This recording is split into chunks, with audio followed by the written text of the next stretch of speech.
Comme on le fait chaque année, à la fin de ce colloque, eh bien, Jean-Michel Le Cerf se prête à cette gymnastique qui n'est pas facile, c'est de dire, ben voilà, avec tout ce qu'on a entendu, et c'était riche ce matin, eh bien, quelles sont les 5 idées forces, quelles sont les 5 propositions que l'on pourrait retenir pour cette longévité en bonne santé et pour réussir cette révolution. Jean-Michel Le Cerf.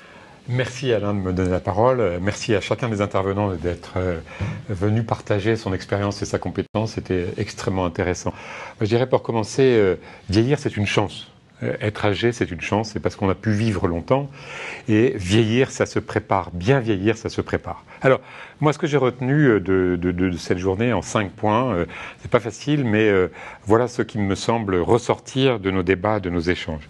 Le premier, c'est reconnaître l'importance du lien social, de la lutte contre l'isolement et de l'importance de la relation pour avoir un vieillissement réussi. Ça a été dit à de nombreuses reprises, donc premièrement, l'importance et l'utilité du lien social et de la lutte contre l'isolement.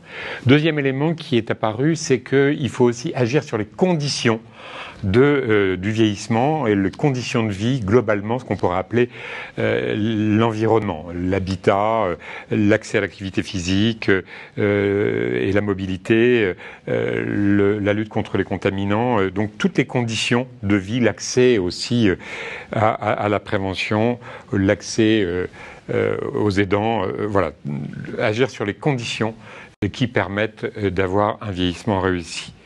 Troisième élément, c'est promouvoir une formation et une information de qualité.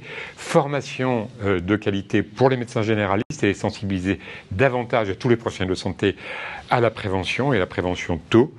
Et puis information au grand public parce qu'on a insisté sur le fait que quand on sait, eh bien, on peut quand même mieux agir.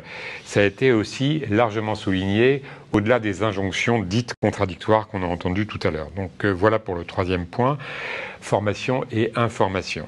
Quatrième point, c'est quelque chose qui est un peu innovant, qui est reconnaître l'importance précoce de la prévention avec tout ce qu'on a entendu sur les 1000 jours et pourquoi pas promouvoir les maisons des 1000 jours.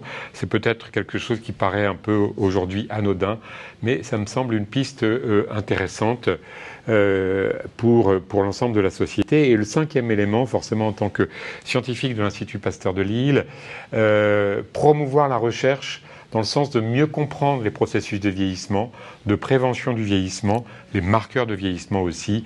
La recherche est toujours utile. Voilà un petit peu les 5 points que je retiens.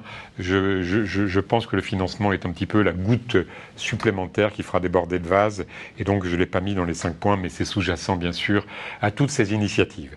Voilà, merci en tout cas à chacun d'avoir participé le plus longtemps possible à ce colloque.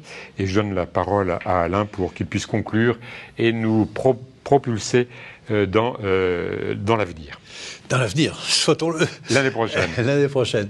Non, je voulais vraiment vous remercier au nom de la Fondation Pilage et de l'Institut Pasteur de Lille et de l'Académie nationale de médecine pour nous avoir accompagnés tout au long de cette matinée. C'est des débats qui sont riches, auxquels vous avez largement participé avec vos questions. Donc vous remerciez l'ensemble des équipes qui ont permis de réaliser dans des conditions pas toujours faciles, c'est vrai dans cette période, cette matinée, ce colloque d'échange. Et puis en fait, pour terminer, je vais vous laisser avec une devinette. On se donne rendez-vous l'année prochaine, ça c'est une réalité. Jean-Michel, j'espère que nous serons là. Une devinette, un texte qui va vous être lu, de qui c'est. Allez, passez une belle journée. C'est un texte qui ne me quitte jamais. Je le connais presque par cœur, mais je vais vous le lire. Je vous dirai qui est l'auteur de ce texte. C'est une partie de son discours.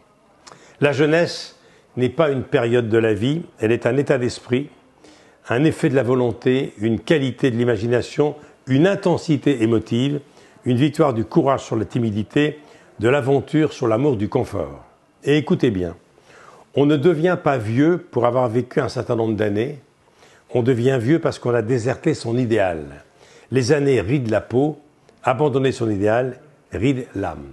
Ça, c'est du général MacArthur dans son discours à West Point en 1962. Voilà. Le meilleur est à venir.